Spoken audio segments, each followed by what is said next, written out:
Look out! Here come former SportsCenter anchor Bob Stevens, esteemed basketball coach Rich Basirico, and Hall of Fame sportswriter Curry Kirkpatrick. And someone's going under the bus. Probably be me for the last couple of weeks. Where have you been, Bob? Where have you been? I've been out of town. I've been scouting for pitchers for the Guardians for the playoffs. On assignment, something like that. On assignment. On assignment. That's the line. Yeah, Curry. Did they ever any of your TV bits? Did they ever tell that Curry is on assignment today? Oh, all the time. Yeah. And you were at some bar, but anyway. I don't know. I was on the beach somewhere. No, there you go. Yes, we are here with you for Under the Bus. Our appreciation to our producer tonight, who stepped in as host the last couple of weeks, Justin Jarrett. I'm sure he did a wonderful job and probably threw me under the bus. So we'll get back at him. Yeah, over the next few weeks. We got to start with baseball playoffs because that's what we're talking about and what everybody, I think, is talking about early in the week at least. Houston goes down, surprisingly, I think, to Detroit. Yeah. The Orioles go down. Yeah. 3 of the 4 teams left in the American League playoffs are from the AL Central. What do you think about that, Yankee fan, Basirico? That's crazy when you think about it, right? Unbelievable. 2 underdogs, take them. They don't even win. The home team doesn't even win a game. Doesn't even win a game in those first 2 games. What do you think of the 2 out of 3 first round? Is that too short? I mean, is it not fair? I think it should be 3 out of 5. Don't you think? I think definitely 3 out of 5. I mean, you play 162 games. Then you all you have to do is win 2 games. Well, Houston, you get all 3 of them at home. That's Houston right. All 3 of them at home. How about that?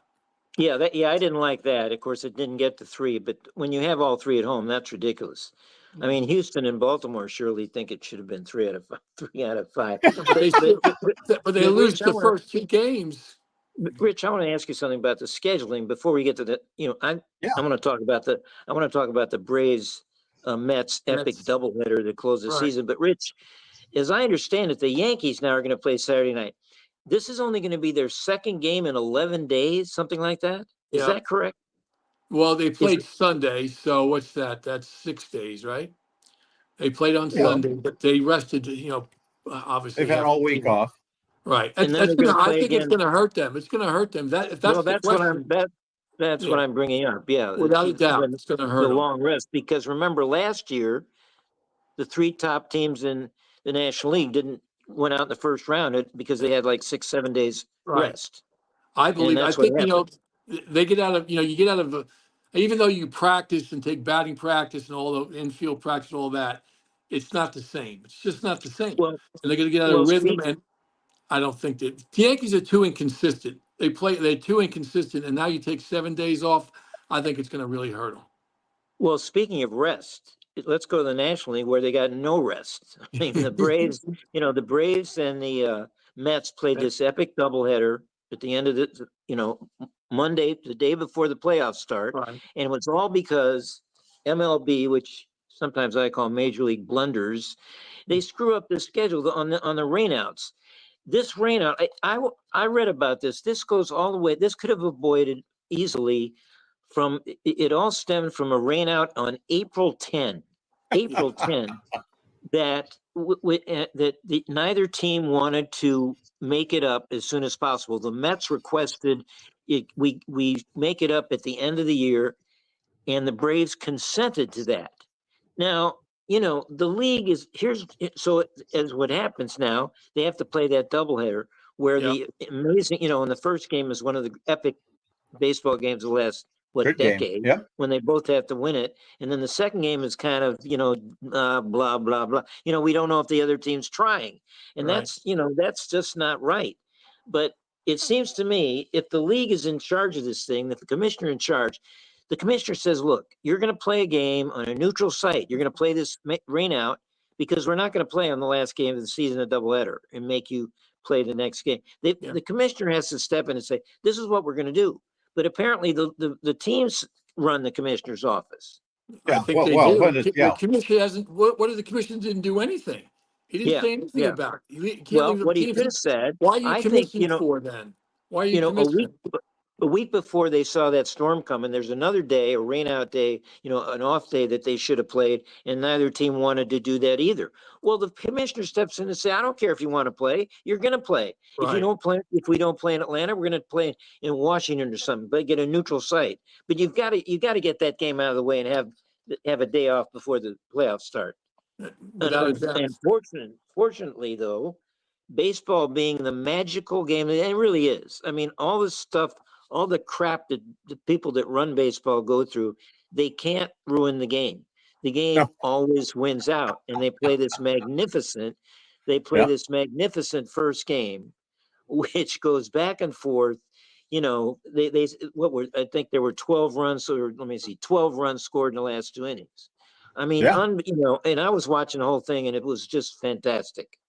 But listen, the second game, and can you imagine the Arizona Diamondbacks sitting out in Right. Arizona watching Right. this and Yeah. knowing, and wanting them one team to sweep so they can get in, but a split, they're not going to get in. So now they're watching the second game, and I was watching for stuff. And Brandon Nimmo, people they weren't running out ground balls. No. There was a point when late in the game, the Braves are leading. They're going to split. Arizona's going to get eliminated, and they're watching this. And Brandon Nimmo isn't running out a ground ball. Come on. Well, Curry, you can think about who the Mets started in the second game. A guy who's only pitched 4 times Yeah, during the year. Now he yeah. pitched well. He did pitch well, but he only started 4 times during the year. So that second game was a throwaway game. Whoever won the Well, first when one was a throwaway game. and of course the Braves guy came up with muscle spasms. They were they were waiting for him to start the second game to save them, to get him in the Yeah. playoffs, and he goes out with back spasms. So Right. the whole thing was so dramatic. It was really amazing. on the other side of that coin, I'll extol the virtue of baseball. Diamondbacks have had 162 games to win one more. Yeah. To not let one. I'm sure they let any number of games get away during a season that they shouldn't have. The Mets and Braves, got where they got. It's with 162 games. Nobody should be complaining about what the schedule does at the end, because That's it's true. you had time to take care of business. Well, I know, but except it affects the integrity of the game when you have, toward the end of the season, for instance, the two hosts of the series that are coming up, Milwaukee and San Diego, they played a couple games against, I think it was the Diamondback and the Braves, that they Right. had no reason to try, Right. because it was going to create havoc and, Right. and force the doubleheader. So this whole thing is, it can't happen anymore. Commissioner's got to take control. Of course, he has the brain of a squirrel. So, Well, you just said the word integrity, which of course gets us to our other baseball topic, and that's Pete Rose, who passed away this week at the age of 83. I think everybody has an opinion on Pete.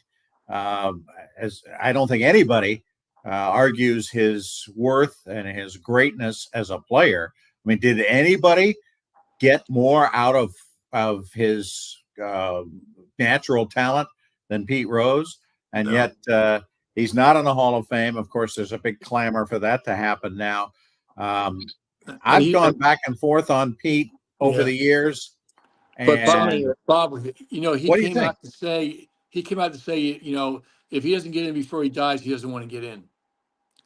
He made that because I don't. Well, it was only a lifetime ban that he was given, so he could get. Now he's eligible, right? But he says he doesn't want it. He says if they don't get me in before I pass away, I don't want to be in. I mean, think what he accomplished. He has the most hits, over 4,000, right?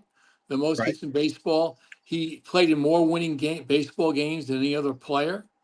And he here's a played trivia more question. games. He played in more games than anybody player, and he put out this statistic himself. He played in more winning games than Joe DiMaggio played in games. Yeah. Wow. He came up with that stat himself, by the way. Yeah. He looked that up. That's good He stuff. looked that up. Here's a trivia question about Pete Rose. He's the only player that started in the All-Star game at 5 different positions. Do you know what they Oh, are? wow. Yeah. Can you You know what Bob? the positions are? Well, The first, five positions. second, and third. Must be a tricky one. Two in the outfield. Yeah. Right. Correct. First, second, third, left, and right. Oh, I thought Uh, you said you were going to play catcher. No, he didn't play catcher. That's I five let me positions started. It's pretty darn yeah, good. let me tell my story on Pete. I was a young writer at the magazine, and there was a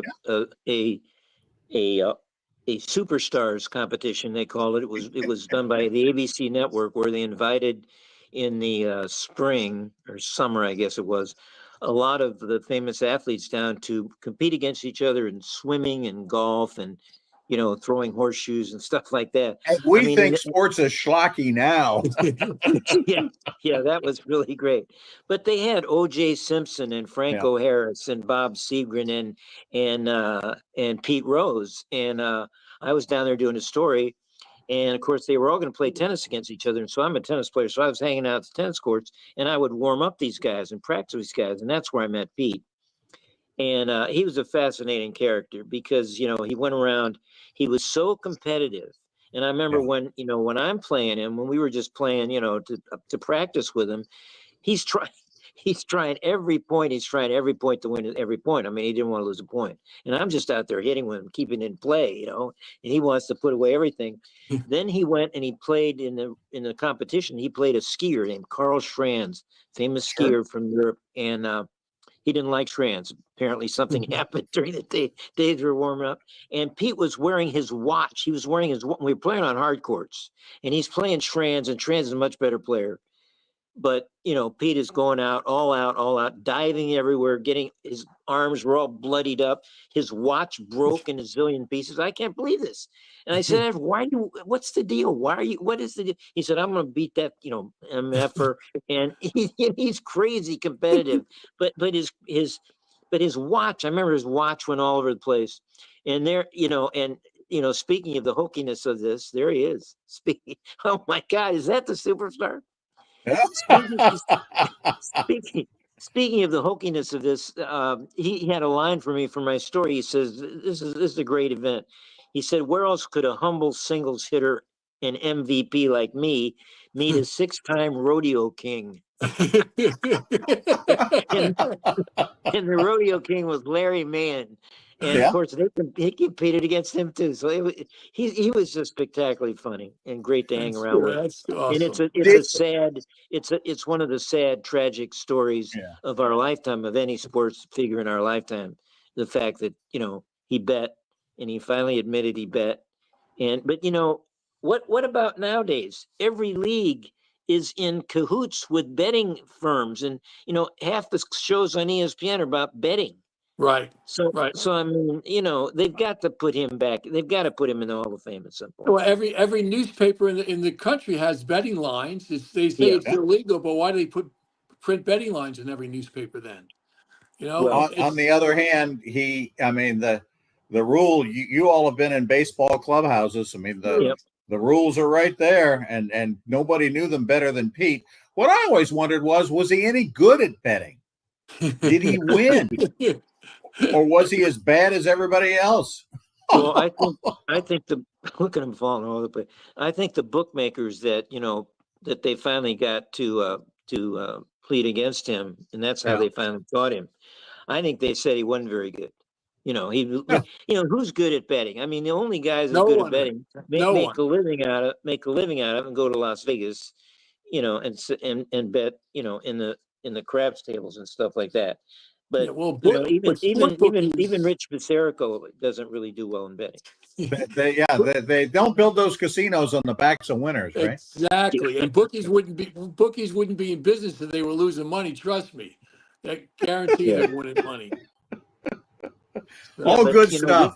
We can joke about it, but I think if Pete was around in these days, of course you just cannot bet on baseball, but there's so much betting going on in all the sports, and I find it very, I know you guys do your leagues and stuff, your fantasy leagues, but I just find it, I'm getting to find it repulsive when in a regular newscast, sportscast, they're talking about the lines all the time. And, it just takes some of the joy out of it for me.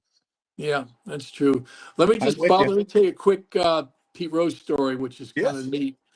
So I'm up here in Island of Palms today with a dear friend of mine who I coached against for about 6 years, and he lives in Kentucky now. And he was telling me a story about his daughter-in-law who had breast cancer, and their family is Cincinnati Red season ticket holders. And Ricky had his name is Ricky Line. He had a game. Well, he goes to all the home games except for on Sundays and sometimes Mondays. But they had a day where Pete was going to be at the stadium, and they worked it out that he would come and talk with Courtney, because Courtney, he was a big fan. She was a big fan of Pete Rose. And he came, he was just going to spend 5 or 10 minutes with her. And he came and stayed 8 innings and sat with her and the rest of the family and just talked to her and talked about how brave she was and what she was going through. And then came back the next year after she's gone through chemo and has lost her hair and everything else, and spend time with her again. Ricky spent 3 hours with him one-on-one, just talking to him and talking about good stuff. And Pete, he said Pete was so engaging. Would ask him about, what was your favorite game that you coached? What was your biggest win? Just asking question after question after question. More questions than than Ricky was asking him. And one of the questions was he asked the girl was, when you I guess she was a cheerleader, and said, when you cheered, did you get nervous? And she said to him, well, let me ask you a question. Did you get nervous when you went to bat? He goes, touche.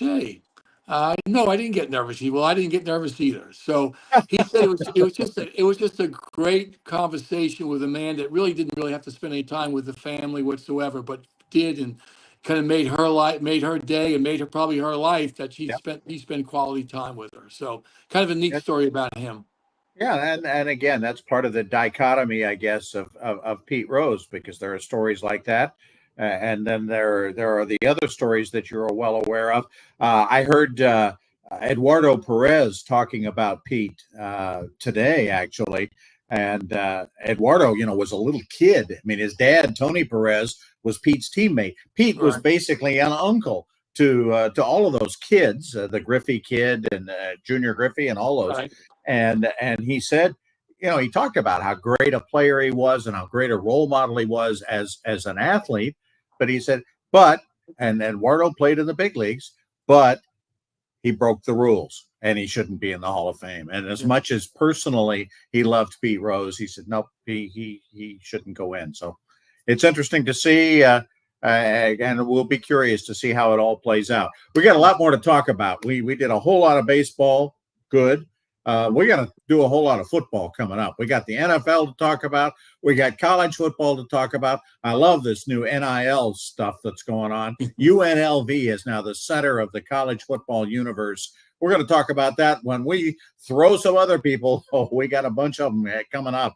Under the Bus, all brought to you by Hudson's on the Docks. Come see and eat and enjoy Hudson's on the Docks on Hilton Head Island, hudsonsonthedocks.com. More Under the Bus after this.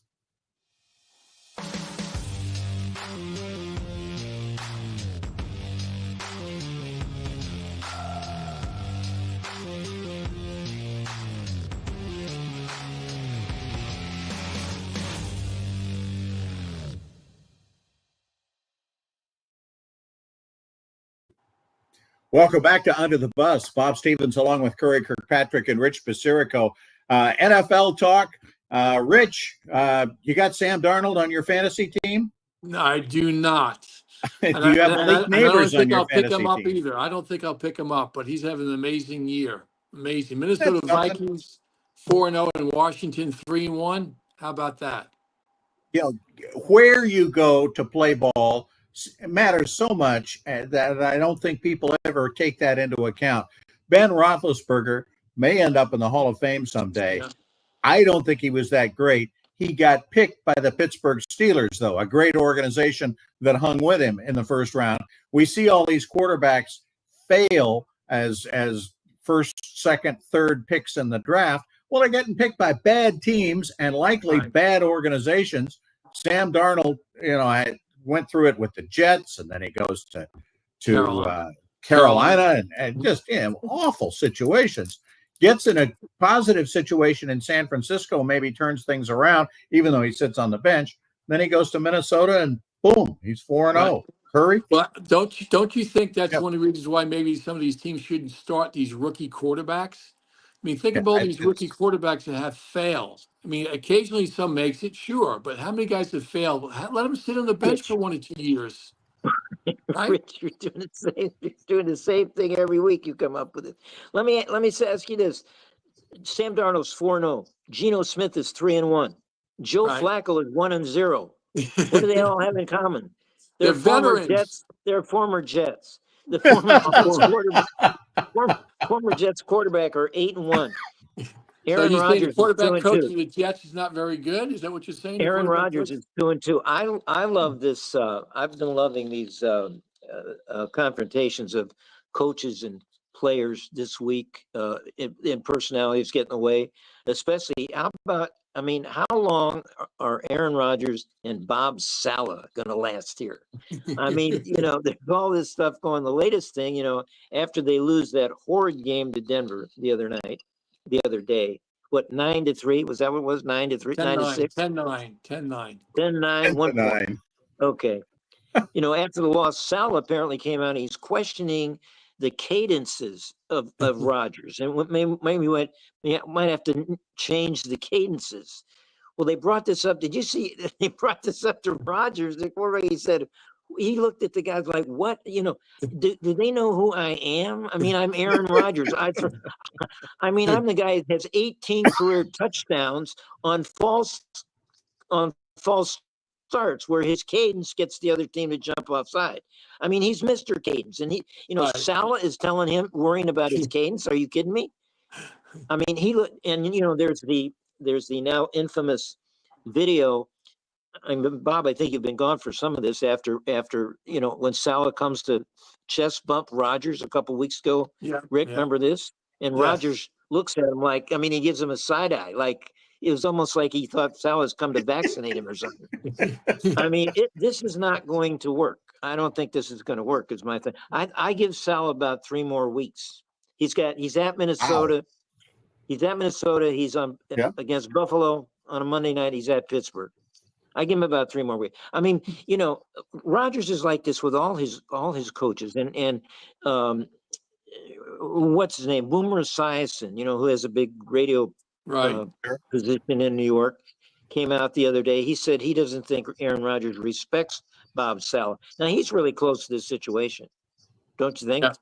Yeah. Probably. Well, I think also the play call. How about, weren't they inside the 5-yard line where they have 3rd and 1 and they couldn't punch it in? I think some of the play calling needs to be questioned.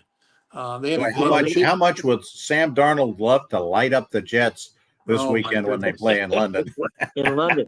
Well, another thing about this cadence, Salah was mentioning this because I think the Jets had 5 false starts, and they asked Rodgers about that. He said, "What about changing the cadence?" He said, "Well, that's one way to do it, or we could hold them accountable."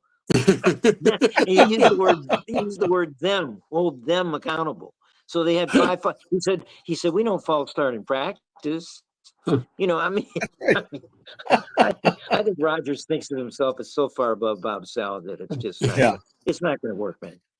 The other undefeated team we ought to mention, of course, the Kansas City Chiefs. They host New Orleans on Monday Night Football. The Chiefs aren't they the ultimate just good enough to beat whoever it is they play as well as they have to win? I mean, they've just junked it all around the place, and yet they could have easily lost every one of those games they won. Easily lost every one of those games they won. They haven't blown anybody out. It's going to happen real soon. I think teams have caught up to them, but the balance of the NFL is amazing right now. I mean, there's only one team that hasn't won, and that's Jacksonville, which is kind of crazy when you think about their personnel.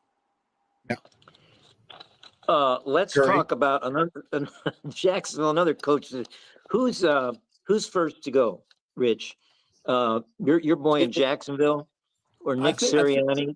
I think Nick Sirianni is the first to go. I think he's the first to go. Yeah. No, I think Nick's the first to go because he was almost gone last year at the end of last season. And he's he doesn't get along with his quarterback either. And some of their play calling, Philadelphia should be so much better than they are right now with the personnel they have, with Barkley and the receivers. Now they got a couple of Got guys good players. Yeah. They have very good players. Very good players. I think he'll Well, go first. let's go to Jacksonville first. What is the deal, Rich, with Peterson and Trevor Lawrence? I mean, Trevor Lawrence is 0-4, is 0-9 with Peterson. He's lost his last 9 games, lost the last 5 last year, the first 4 this year. This is the guy that was the gold. This is a guy that was the golden boy of football, Rich. I mean, he won the national championship as a freshman at Clemson. He came to the league, and everybody's proclaimed him a superstar from the time he set foot. And I don't know, he seems to be diminished a lot. And a lot of people say, well, Urban Meyer ruined him. The horrid 13-game, tenure of Urban Meyer. And Trevor had to go through that. They say, well, maybe Urban Meyer ruined him. Well, now maybe Doug Peterson ruining him. I don't get it. I don't either. Well, they said when Peterson came on board, they said it was a bit. They really hit it off. That Trevor was so happy Peterson was there because he didn't get along with Myers, and they thought this was a great match. I don't know. They have good talent. I mean, I don't think they talent enough to win the Super Bowl, but they sure have talent enough to win a freaking football game. I don't understand where they're going, why they're going south so much. And Trevor has not been the quarterback that everybody thought he was going to be. I think they're the flip side of the coin to Kansas City. I mean, they're playing just well enough to lose to everybody they played. I mean, the Browns beat them, for crying out loud, and the Browns can't beat anybody else. But I watched that game, and it was ugly. But Jacksonville figured out a way to lose. Kansas City's been decimated by injuries. First of all, you have to look at that. Now this kid Rice is out now. He's there. He may be out for the season. San Francisco's been diminished by injuries. Who knows if McCauley's going to play ever again this season. Right. 9-8. 9-8 might not be a bad way to finish, huh? Let's look at Miami. How about Miami? They lose their quarterback, and they are terrible too. Talking about players getting on their coaches. Didn't one of their players get on their head coach? Is Tua done? Can we throw Tua under the bus? He's done? I don't know. They say he might be coming back. He had the concussion. They keep saying he's coming back. I mean, it's not a good idea to come back. We covered this when you were gone, but how about our boy Mayfield in Tampa Bay? Yeah. I mean, he's playing all-star. I love the exchange. I love the exchange with Brady and Mayfield. Did you read about this week? Yeah, I did. I mean, Mayfield is having this resurrect, and he can't keep his mouth shut. Early in the week, he talked about Brady. When Brady was there, he said people were stressed out and not comfortable, and Tommy was playing mind games with his teammates. And his quote was, "They wanted me to come." This is Mayfield. They wanted me to come in, be myself, bring the joy back to guys who weren't having fun. What? So Brady's doing the game Sunday, and he was very complimentary about Mayfield. He didn't say anything, but his Burkhardt asked him what he thought about the comp. Tom said, "I thought stressful was not having Super Bowl rings." No, Brady's really. And then he said, look, I took the mindset of a champion into every game. I made it difficult. He said, this wasn't daycare. No. And Tom, he said, if I want to have fun, I go to Disneyland with my kids. And he's right. Right. I mean, he's right. Why does Mayfield have to blurt out something like that when he's having a great season? Just shut your mouth and play great football. He's pretty good. He's pretty good. Yeah. Mayfield, don't you think? But I definitely think he's good. There's another guy that had to bounce around before he found his niche, right? He was with Cleveland. From Cleveland, he went to Carolina. There's Carolina again. Did he play a year in Los Angeles? He played a year in Los Angeles. He was back up in Los Angeles. And his career was he was the laughing stock. Because he made him, he was in all these commercials when he came in the league, and he was brash and confident and cocky and all this stuff. But when he stays low, when he stays down and just plays football, it seems to me that he's in good shape. He's in good shape. Be low key. Be low key. Go out and win football games and keep your mouth shut, like you say. If you're going to poke the goat, that's not a good idea. No, not at all. Not at all. When we come back, we're going to hit up college football, and we're going to hit up the big basketball trade that has had Rich bouncing off the walls all week long. His Knicks have made a huge deal, and I can't wait to hear his take on this when we come back and throw somebody under the bus. Brought to you by Hudson's on the Docks.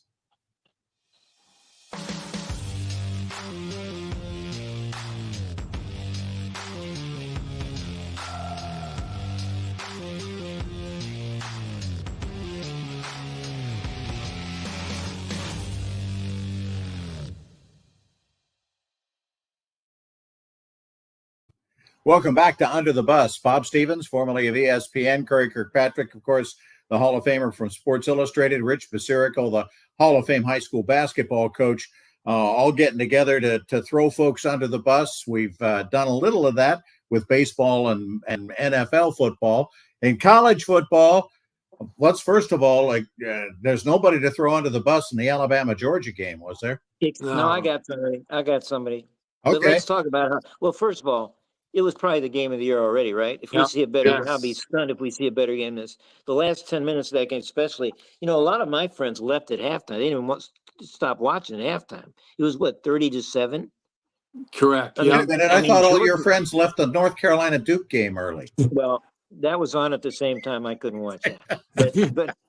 But anyway, Georgia Georgia came out soft. They look unprepared. And then, but at halftime, it was neat. At halftime, Kirby Smart was very calm. He said, we just have to get the ball. We just have to get the ball on offense so our offense can get going.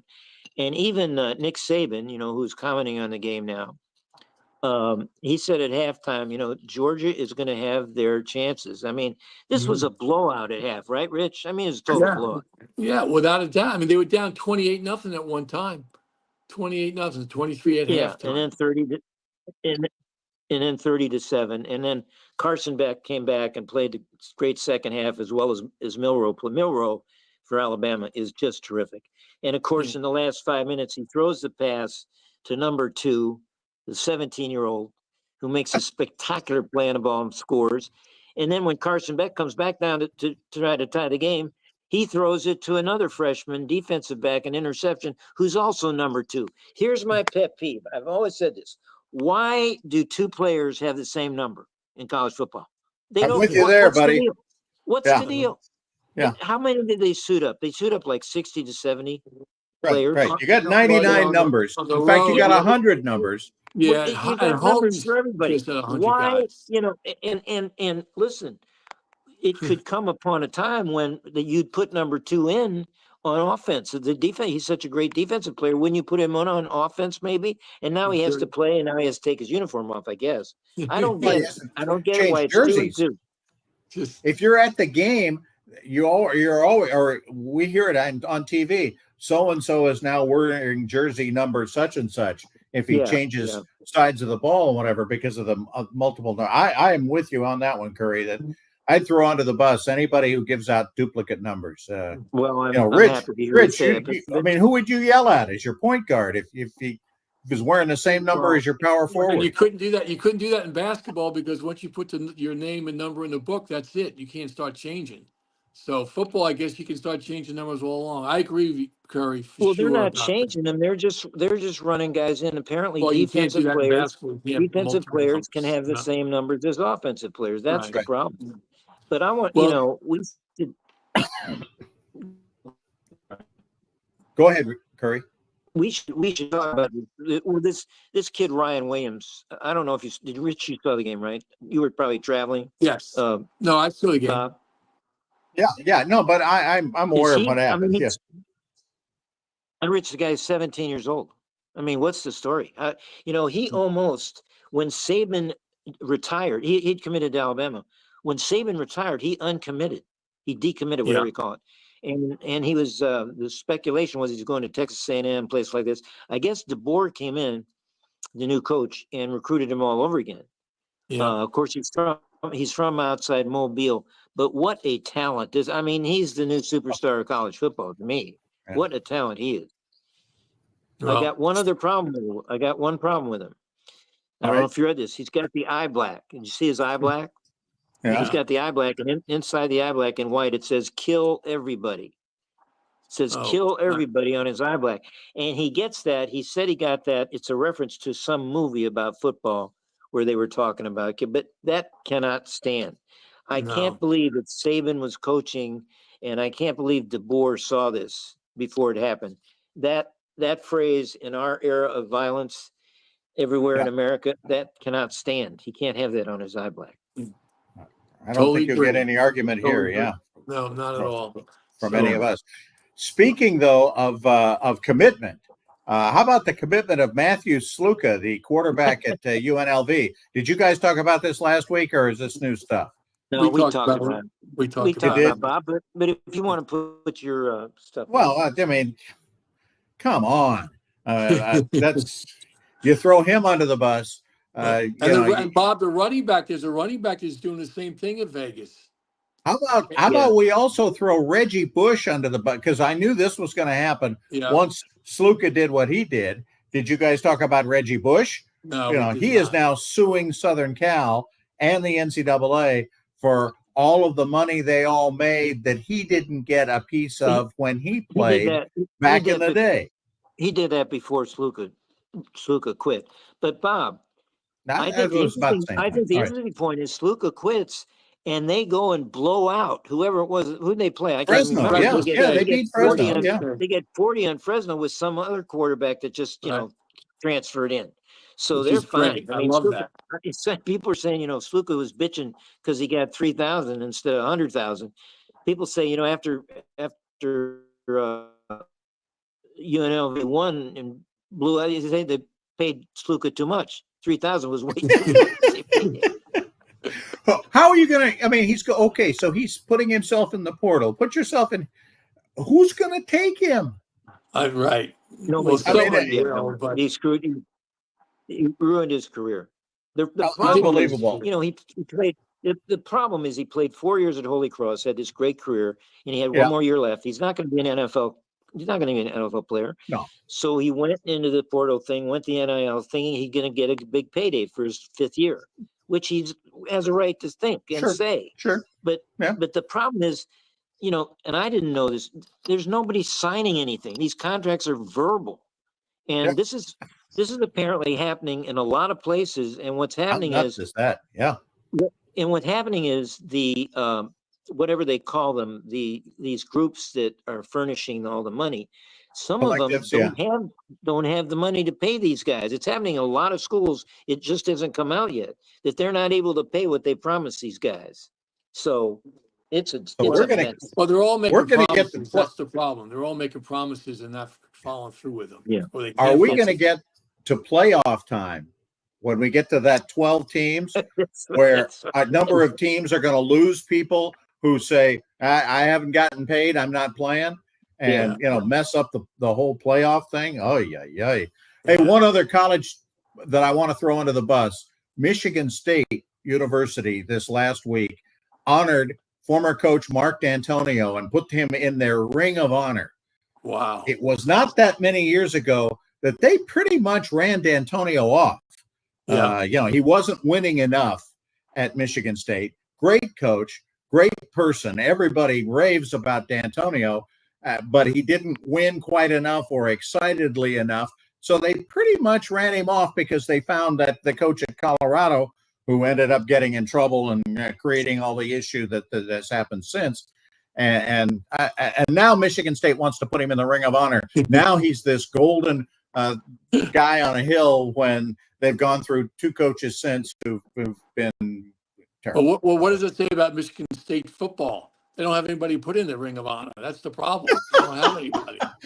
They need to go back and do some more Bubba Smith and Bubba Pisa and that crew, Duffy Doherty and the crew from back in the mid-'60s. So we're going to come back. Go ahead, Rich. Talking about college football, how about the Miami-Virginia Tech game and the call at the end of the game, how they reversed that? That was the one that really kind of ticked me off was the coach from Miami when they asked him at the end of the game, well, did you think it was completion or no? Oh, it was definitely incomplete. You're 40 yards away from the play. How would you? The officials didn't even know if it was completed or not. How does you know from 40 yards away that it was incomplete? Oh, yeah, it was definitely incomplete. It was definitely incomplete. They took, I they took 6 minutes, over 6 minutes on the Right. replay to Right. come out and say, no good, reverse. You can't, they looked at, and I saw replays from every angle. There's no way anybody could see what happened. But Correct. then it reverts. There's no way they could overturn. It's supposed to revert to the call on the field, which was a touchdown. That's And right. it should have been a That's touchdown. right. There's no Exactly. question because Exactly. there's no way anybody could see. Well, Curry, you know why they turned ACC it came over? out hours later. Sorry? You know why they turned it over? Because they were playing in Miami. Well, Those Well, officials didn't want. To me, that's why they turned it over. If it wasn't take it Virginia a step Tech, they further never than would have that. turned it over. Miami's a ACC playoff the possible ACC team. Virginia Tech's not. The ACC, Miami's their team in the playoffs. The ACC came out an hour later and said that one replay showed a Miami player's foot out of bounds when the Virginia Tech guy had the ball. Therefore, it was a dead ball. What?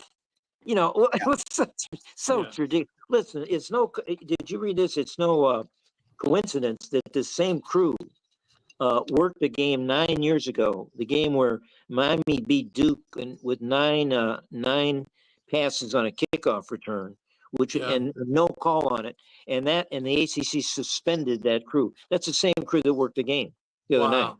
Yeah, wow. Apparently off suspension for sure. Hey, when we come back, I gotta go. Okay, go ahead. No, I was going to say we're going to talk a little hoops when we come back. You got one more something? Yeah, well, yeah. I want to get my boy Hugh Freeze under the bus. Okay, for You a love couple Hugh things. Freeze. He's got Auburn. Wait a minute. Why do they show this? Well, that's not the one. That's Mississippi. Yeah, this is the fake. This is Mississippi guy Jackson Dart telling his boy, "Go down." Boom. He looked like he was shot by a presidential assassination. The thing is, who's the Mississippi coach? Lane Kiffin spent all week. He gets in this position where he gets Mississippi to a big game, and they lose it again because all week all he does is deny the rumors he's going to Florida, and he gets on and he starts trolling Hugh Freeze at Auburn, which is fine. I do the same thing. I love that. I want to do it again, but you can't spend your coaching time doing that. Auburn actually led Oklahoma in the fourth quarter, 21-10, mid fourth. But his quarterback, Freeze's quarterback at Auburn, hadn't thrown an interception about a half hour, so he did it. And that led to Sooners winning the game. But the Sooners' this was their entry into the SEC. But I don't know if it's going to be tough for them because in the pregame festivities, Auburn's cheerleader was doing her somersaults, and she absolutely annihilated an Oklahoma player. If you watch this is hysterical. Boom! Oh, wow! Probably the best hit in the game. She took this guy out. This is all cheerleader taking out Oklahoma guy. Of course, after the game, Freeze said if his Oklahoma team had to face his cheerleaders 10 times, they might win 3 or 4. No, I'm making that up. Oh, but we'd buy it, and Hugh Freeze might have said it, just not in public. Hey, when we come back, we got to catch up with the big hoops trade, big NBA trade. Rich has got to have lots to say about that. When we come back and we got to throw somebody under the bus for that. When we come back right here, join us. We'll be right back.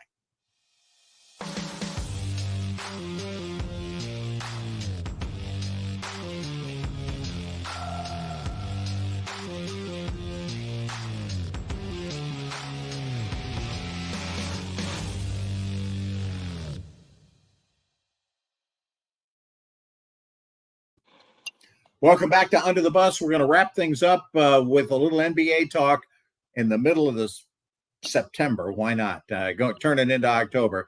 Bob Stevens, Curry Kirkpatrick, Rich Basirico. The New York Knicks and the Minnesota Timberwolves make a big trade. Karl Anthony Towns is going to go to the Knicks. Julius Randle is going to go to Minnesota. Rich Basirico, closet Knick fan. Tell us about it. Well, I like it a lot because I've never been a Randall fan because he has to have the ball in his hands all the time. And with him and Brunson really didn't get to play much together last year because Randall was hurt. I don't see Brunson and Randall playing well together. So I'm happy that Randall's out of New York. Towns is obviously he's a big man, which they need because Robinson, the starting center's out until December or January. But Towns can stretch the floor. He's a 6'11" guy that can step out and shoot the three. The past centers of the last couple of years for the Knicks can't do that. They rebound and defend. Towns can score. He can rebound. And I love that the idea that he can step away from the basket and shoot. I'm really happy Randall's gone. Does that make them so much a better team? I don't know. Time will tell.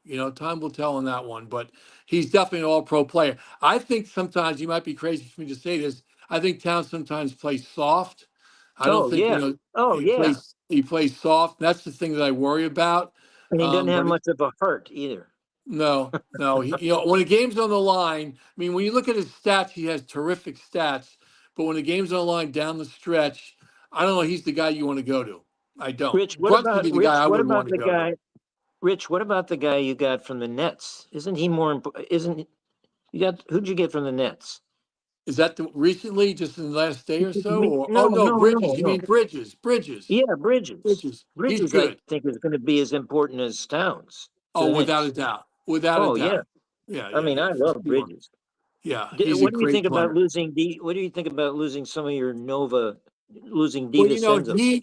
I read recently that he wasn't happy playing in New York. Right, he won out. Yeah, Yeah, so I read that that's too. good then. If he didn't want to be there, that's good. It's time to move on, you know? Yeah, Maybe he But needs to go to UNLV and play football maybe so.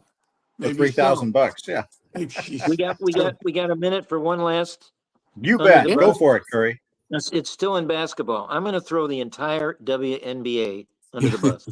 I am so tired. I mean, there's all this publicity. They've gotten the crowds are unbelievable. Caitlin Clark has made the biggest difference, of course. But this week, the WNBA denied Christine Brennan, one of the great journalists in America, a friend of mine.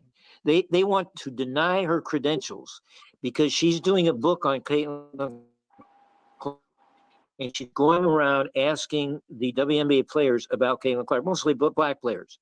And they're claiming she's asking racist questions. They don't want to answer anything about Caitlin Clark. They're sick of talking about Caitlin Clark. And this woman's doing a book, and they're trying to deny her credentials to the playoffs. This is not good. This is a bad look for the WNBA. I don't think they're ready for prime time. They're getting all this attention, and it's mostly in the black players, and there's a lot of racism going on, but they're accusing of Christine Brennan being racist. This is not a good look. Right. No, I agree with that. no, Well, absolutely. we talked about this before, Caitlin Clark. She's a great player. She comes to the NBA and they don't like her. Why don't they like her? Because the media puts so much emphasis on her. That's not, she didn't say, hey, come on, media, write about me, talk about me. She's Right. just being who she is, and they're giving her such a hard time. She's earning them millions and millions of dollars. Absolutely, absolutely. Look at. I mean, I guess all of us started watching the WNBA because of her, right? I never watched the WNBA before, ever. Exactly.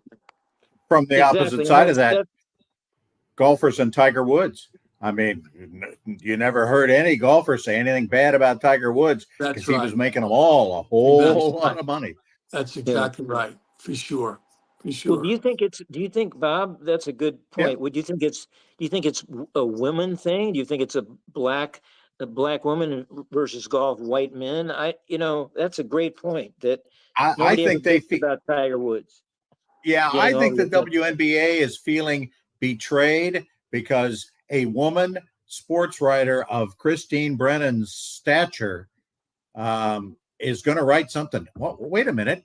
She's going to write something negative. She's going to be the reporter that she has always been and write something, maybe a book saying some unflattering things about the WNBA, about other women. The whole Women's United thing is I guess under attack there. Well, the book, you talk, the racist thing. Christine says the book is, it's centered around Caitlin Clark, but it's about a lot more. It's about women in sports and the great revolution that's been coming for years. Yeah. But they've already, if they want, they've already made Christine's book a bestseller. Already, they've done that. Absolutely. By doing this stuff. Yeah, That's so true. Good stuff. That's That's just a little petty jealousy from Curry because his latest book is not yet a super bestseller. But, well, I wish I had the idea to go see Caitlin Clark and write a book. You can still do it, Curry. Go for I it. could still do it. Go for and they could still die. Yeah, and they'd like to deny you credentials, buddy. it. They would gladly light that one on fire. All right, guys. Great show. Thanks. I got one thing, Bob. Yeah. 10 seconds. You I bet. don't throw anybody in the bus. Kudos to Bob and his daughter for being named sports editor at News and Curry in Charleston. Congratulations. Thanks. I did nothing there. Congratulate her.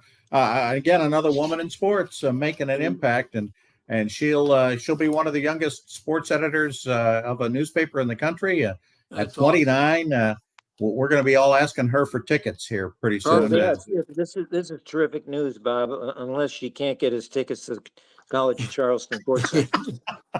I think we'll go to work on that immediately. We want to thank Justin Jarrett. We want to thank our great sponsor, of course, Hudson's on the Docks. We'll be back next week. For Curry Kirkpatrick and Rich Basirico, I'm Bob Stevens, throwing folks under the bus.